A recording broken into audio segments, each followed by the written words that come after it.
This year of 2022 begins in a bloodbath with the sequel, Requel, in honor of Wes Craven, and, for money. I've seen this movie before. Not this movie. When it comes to horror, I never truly did.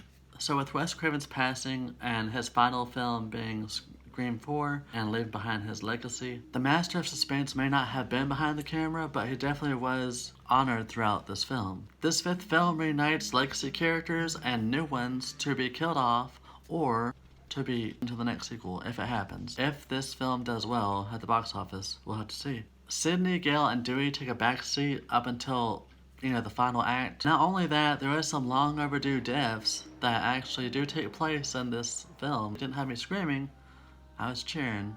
As for our two new leads, Jenna Ortega, she steals the show, honestly. She's a really good actress in this. She has a wide range of emotions throughout. And when it comes to Melissa Barrera, she's not as strong in comparison. The character makes up for it, because she is well written and well developed. And seeing how her character ties in with the story, honestly, it's one character I really loved. I wouldn't mind seeing her return for a sequel if it happened. She's on par with Sidney in a way. It just fits together. Foreshadowing in a way. The character Sam Carpenter is obviously referring to John Carpenter, named Sam after Sam Loomis. Also share that with the character Billy Loomis that was named after Sam Loomis in Halloween. The two directors this round, Taylor Gillette and Matt Bettinelli, they have a good understanding of what makes a Scream film. It does feel like a love letter to Wes, and also its fans of the franchise. It's familiar enough where it feels like we've seen it before, because we have.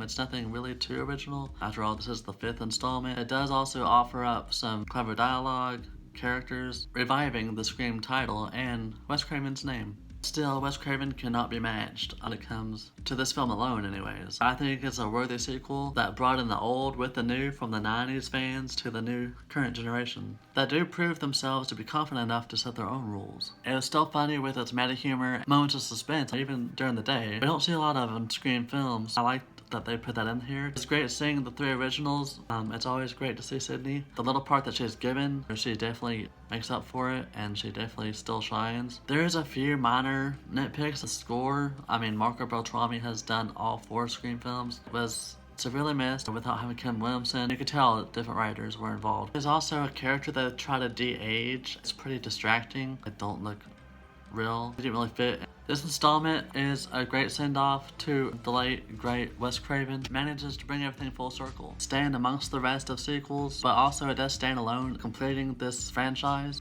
And I think it done it pretty well as a finale to put it all to bed.